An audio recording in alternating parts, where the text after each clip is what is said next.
You're listening to episode number 35 of the Unperfect Podcast, and today you get to hear all about my minivan. Exciting, I know. It has been a lot of places, and it has been through a lot, but it also reminds me of me. I've been through quite a lot and have come out with a few battle scars of my own, but I'm learning to appreciate them for what they represent. So listen in.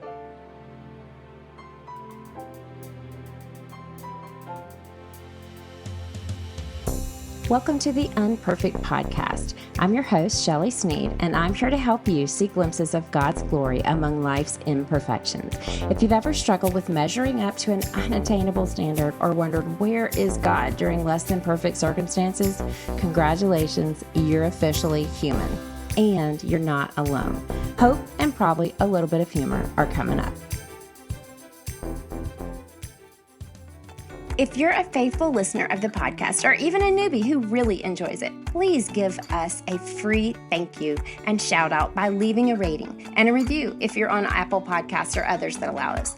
Reviews are the currency for getting the podcast platform to suggest the Unperfect Podcast to other listeners who are looking for ways to live fully amid imperfections and brokenness, and I'd love for them to find it here. It is so quick and easy.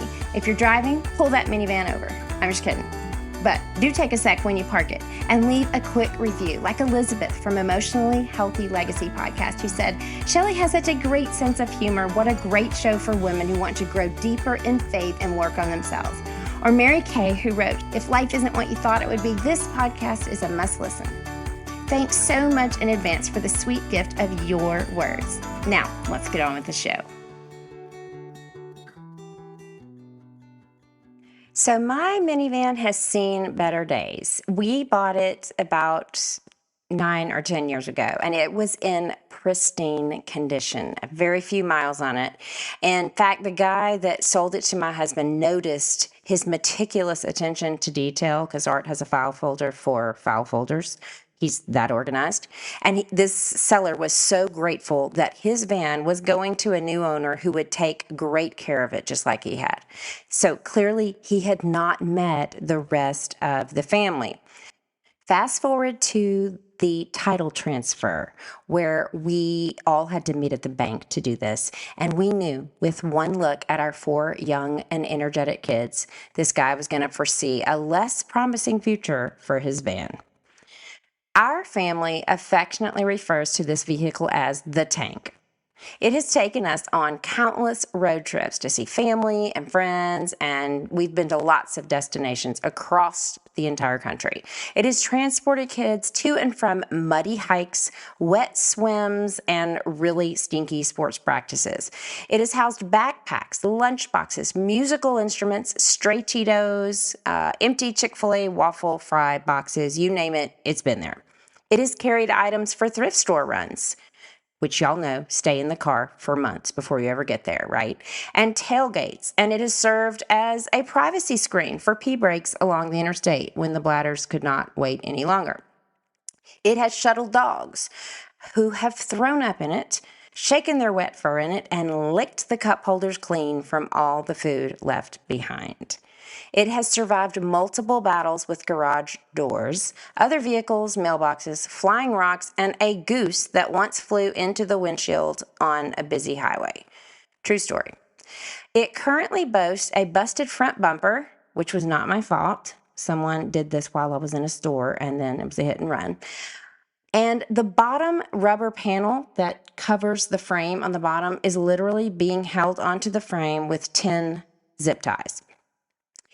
But while it's covered in battle scars, and while my oldest son claims that he gets car sick just looking at this van, the tank continues to get our crew from point A to point B. And to me, it represents the people and pets that have been transported within its worn, painted sides and faded interior, and the memories that I got to make with them. And it makes me wonder, why am I so hard on myself when I don't have the same body I had starting out on this journey of adulting, or the same memory, oh my word, I'm losing memory cells by the second, or the same energy level We just moved my mom into a new apartment this past weekend, and I won't say her age because she doesn't like that being announced. But let me just say, she has more energy than me, and this should not be. But my physical, mental, and emotional scars represent great things like children born, years of adventures with my people. Now, they also represent the pain and the trauma, but that pain and trauma is what caused me to live beyond my own strength and wisdom while clinging to the one who has held me securely through them all. And I found this really interesting. In Exodus 15, verse 26, when God promised Israel he would be their healer, he used a Hebrew word that actually means to mend by stitching. How crazy is that? Have you ever had stitches? I've had to have stitches, and I had a few last fall, and they were not fun. Stitches leave scars, and scars are reminders. But we can choose our focus when we're reminded of what happened. The pain or the people we shared an experience with, the junk that our hearts have endured, or the journey that we got to experience in the midst of those ups and downs. This verse and its original Hebrew word meaning are such a great reminder to me that God's healing can be hard. It's a process, but it's a process that draws me out of the pain of the past and into his presence, which is the only safe place for me to be. We are big fans of the Pixar movie series Cars, and I love what the dilapidated tow truck mater tells Holly in Cars 3 when she plans to smooth out his imperfections. He says, and I won't even try to do his accent because I'm probably pretty close to it anyway, being from Alabama and Louisiana, but he says, "No, thank you. I don't get them dents buffed, pulled, filled, or painted by nobody.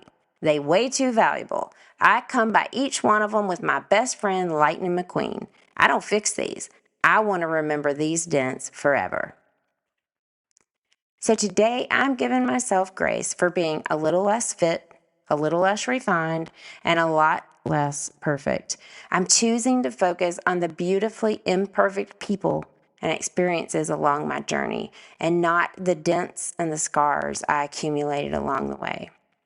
The scars just mean that I've come through something and God is healing me. And I'm meditating on what God says in 2 Corinthians 12, 9 through 10. My grace is sufficient for you, for my power is made perfect in weakness. His grace is sufficient because he too bears scars, scars that are eternal reminders to us of his perfect and sovereign love. And I was thinking about that old hymn that says, "See from his head, his hands, his feet, sorrow and love flow mingled down. Did e'er such love and sorrow meet, or thorns compose so rich a crown?" I'm taking my cue from the one who chose to keep his scars, as he said to Thomas, "Put your hands here. It's me. I'm real." And I'm praying you see glimpses of God's glory in the now and the not yet of your imperfect life today, dents, scars, and all, that you see them as reminders of his provision and the journey that has brought you time after time into his presence. See you next time.